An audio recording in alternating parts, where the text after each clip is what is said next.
Naquele tempo disse Jesus a seus discípulos: Vós ouvistes o que foi dito, olho por olho e dente por dente.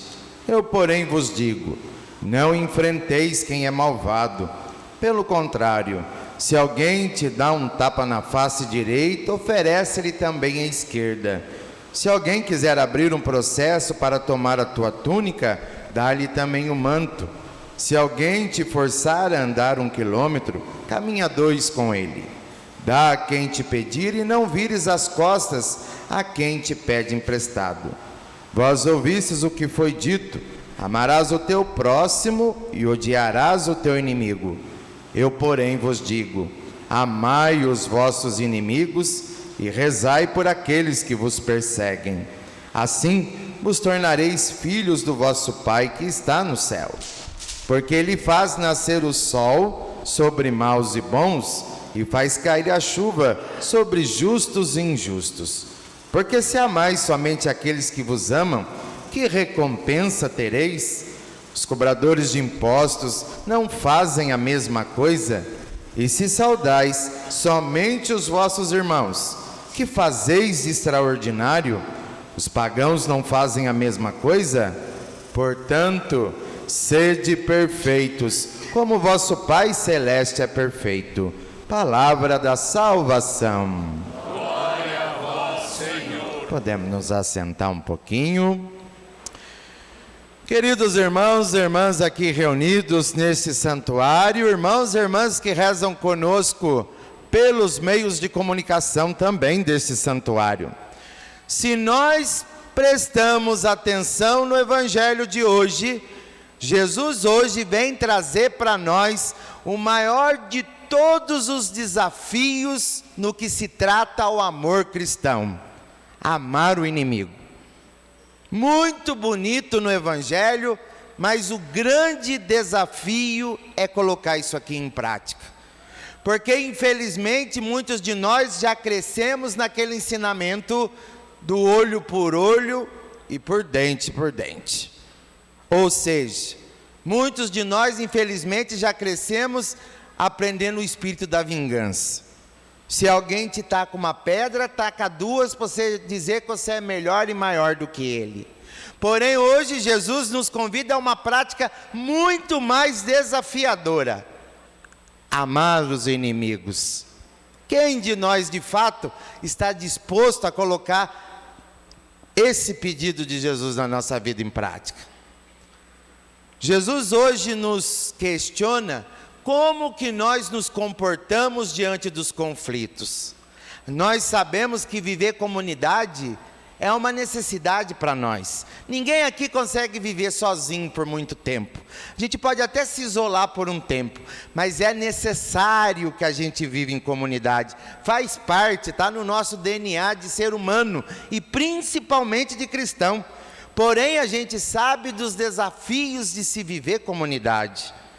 Vamos encontrar muita gente que nos ama e quer o nosso bem, mas também vamos encontrar pessoas de difícil convivência. E geralmente o mais fácil que a gente gosta de fazer, o que é? Excluir. É o mais fácil. Sempre é o caminho mais fácil. Porém, hoje, Jesus nos pede para tirar a exclusão e colocar o amor, a inclusão.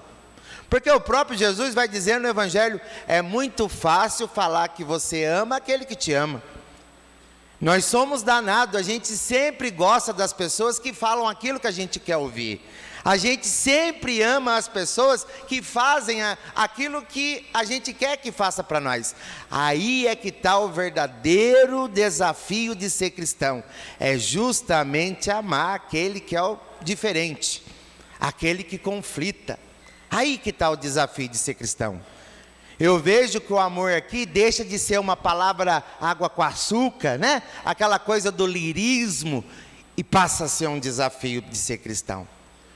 É como se Jesus falasse para nós: nós temos que desprezar o mal, mas recuperar o malvado.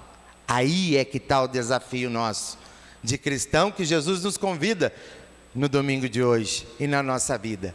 Temos sim que desprezar o mal, mas recuperar o malvado. Aqui, o que Jesus está dizendo como centro é a pessoa. O centro aqui de interesse é a pessoa, né? Mas aí fica, até que ponto nós estamos dispostos a viver isso que Jesus nos chama a atenção no dia de hoje? Em momentos de conflito, 3 coisas são essenciais para a nossa vida. Sabe aqueles momentos difíceis de conflito? Aqueles momentos difíceis dentro da nossa casa, na vida matrimonial, na vida de comunidade? 3 atitudes a gente é convidado a tomar. Primeira coisa, no momento de conflito, quanto menos falar é melhor. Nos momentos de conflito, nos momentos em que o bicho está pegando lá dentro de casa, na vida matrimonial, quanto menos você falar é melhor. Segundo ponto, quanto mais você escutar é melhor, porque daí você vai ter argumentos e vai poder raciocinar aquilo que de fato é verdade e aquilo que de fato não é. Porque por mais que a gente ache o outro com o inimigo, muitas vezes ele vai falar aquilo que eu estou necessitando escutar e que eu não quero. Aí é que está. Muitas vezes o inimigo meu é aquilo que fala que eu preciso escutar, mas eu rejeito. Aí eu o torno como meu inimigo. Então, falar menos, escutar mais. Não é à toa que Deus Todo-Poderoso, perfeito como Ele é, Ele colocou um par de ouvido e uma boca só. Aí chega o ser humano e inverte tudo. Tem 10 bocas e metade de um ouvido só. Não é mesmo assim? É ou não é? É, né? Mais ou menos assim. Terceiro ponto, nos momentos de conflito, seja na comunidade, na vida matrimonial, dentro de casa, fugir da ira e da prepotência. Porque quando a gente está irado, a gente fica cego. E aí a gente tem mais a perder do que a gente imagina. E quando a gente fica prepotente, a gente pensa que pode tudo e não pode nada. Porque a gente fica cego. São 3 atitudes que vão nos ajudar muito a procurar viver isso que Jesus está nos pedindo no Evangelho de hoje. Amar o inimigo, saber escutá-lo, mesmo que de 10 palavras, 9 vão ser groselha, não vão servir para nada, mas escuta, porque no meio de 9 palavras groselhas, uma talvez vai ser importante para a gente aprender alguma coisa. Sempre o inimigo tem alguma coisa, né, para nos dizer aquilo que a gente precisa escutar. Quando eu digo inimigo aqui, é no sentido daquele que é meu opositor.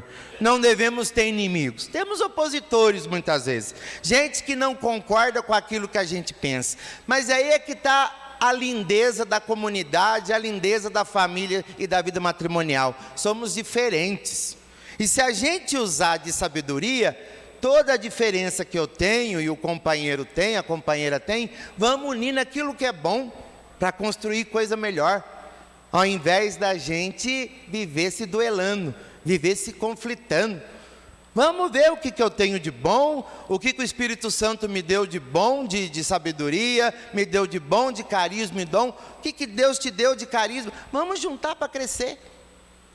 O grande problema, muitas vezes dentro de casa, na vida matrimonial, na vida de comunidade, é o que vai dizer para nós a segunda leitura, a carta de São Paulo. Ele vai dizer para nós que a divisão causa briga. A divisão é a raiz das brigas. O que acontece na segunda leitura que nós escutamos aí? A comunidade de Corinto era uma comunidade muito bonita, uma comunidade viva. E muito comumente dentro da comunidade vão surgindo várias lideranças, não é assim? Que bom, louvado seja Deus.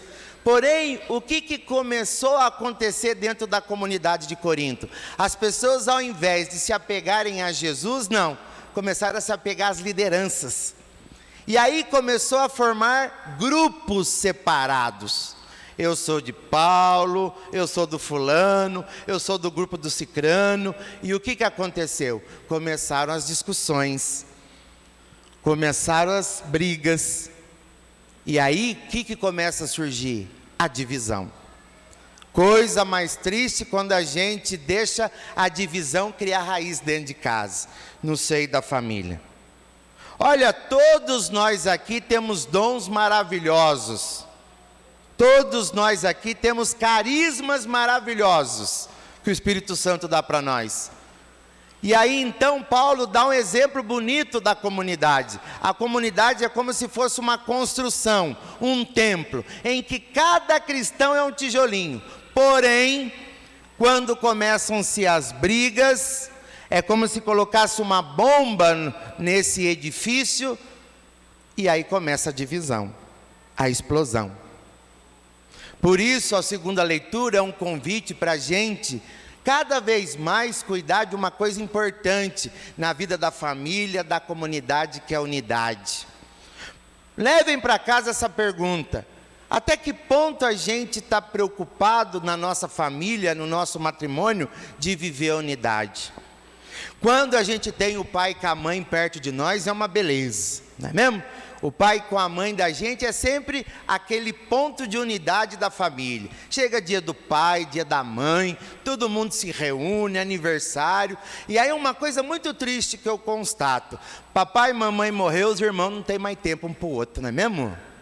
Cada um para um canto. Acabou a irmandade. Papai e mamãe morreu, voltou para a casa do pai, mas continuam irmãos. Papai e mamãe, quando morre, aí tem aquela bendita divisão de bens, não é mesmo? E aí o bicho pegou.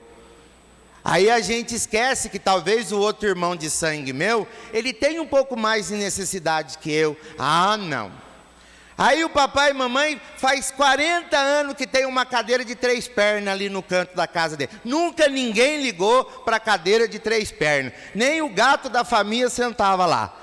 Mas papai e mamãe morreu, começou a briga por causa da cadeira de 3 pernas. É assim ou não é? É. Nunca uma cadeira de 3 pernas foi tão importante. Para quê? Para brigar, para dividir. Mas por quê? Porque faltou a unidade. Até que ponto a gente se interessa, a gente luta pela unidade dentro da nossa casa? O que é a unidade? Não é uniformidade. Cada um de nós tem o nosso jeito próprio de ser, de viver. Tem gente que é mais alegre, mais exaltado. Tem gente que é séria. Existe uma grande diferença, né, entre uniformidade, uma grande diferença. Mas dentro da nossa casa a gente vê diferente. Cada um é de um jeito. E aí a gente não pode deixar entrar o individualismo. Reparem como que na primeira leitura, o livro do Levítico vai dizer que para ser santo, a gente tem que ser corresponsável com o outro. O que é ser corresponsável com o outro? É também ajudar o outro a caminhar. É também ajudar o outro a ser feliz. Mas no individualismo a gente não consegue fazer isso. Quando a gente se torna individualista, entra dentro da nossa casa uma coisa chamada competição. Quando entra a competição, eu não enxergo o outro mais como irmão, eu enxergo o outro como inimigo. E a tendência nossa como inimigo, o que quer fazer com o inimigo? É tirar ele de circulação. Como que a gente... Aí vem o desafio do evangelho de hoje: amar os inimigos. Amar os inimigos significa o quê? É excluir o mal, mas tentar recuperar o malvado. É a pessoa que está em foco aqui. É fácil? Não é fácil. Como eu digo, a gente também tem os nossos interesses, a gente também tem as nossas manias. Mas eu penso que pelo bem de uma família, pelo bem de um casamento, pelo bem dos filhos, às vezes é preciso a gente alimentar uma outra coisa importante: tolerância. Tolerância. Como o nosso mundo hoje está ficando cada vez mais intolerante. A intolerância não deixa a gente escutar a história do outro. Olha, tem muita gente que entrou nesse mundo pela porta da frente, né? Teve festinha quando nasceu, teve batizado bonito, roupa nova, churrasco depois do batizado, teve papai e mamãe amando, mas tem muita gente que não tem a história que a gente teve, talvez. Costumo dizer que tem gente que entrou pelas portas do fundo do mundo, que o primeiro sentimento que talvez essa criança, hoje um adulto, teve, foi o quê? Foi a exclusão. Foi a exclusão. E muitas vezes a gente não escuta as histórias da pessoa para a gente poder entender por que a pessoa é assim, por que a pessoa é assado. É fácil excluir. A gente sabe que é fácil excluir. Mas esse é o desafio de Jesus para nós. Amar o inimigo. Aprender a ter tolerância. Aprender a ganhar a pessoa para si. Uma coisa muito bonita de Jesus. Ganhava a pessoa para si. Não rejeitava. Porque muitas vezes essa pessoa a ser rejeitado pode ser eu. Vocês já pararam para pensar que talvez nós é que dificultamos a convivência? Tem gente, muitas vezes, que dificulta a convivência. Mas muitas vezes essa pessoa é ela que vai ser a chave da porta do céu para nós. Às vezes essa pessoa de difícil convivência é ela que vai nos ensinar a viver direito. É ela que vai nos ensinar o que é amor de verdade. Mas a gente dá oportunidade para aprender isso, ou infelizmente a gente já sai excluindo? Fica aí para a gente pensar. Louvado seja nosso Senhor Jesus Cristo. Professemos a nossa fé. Crê em Deus Pai Todo-Poderoso.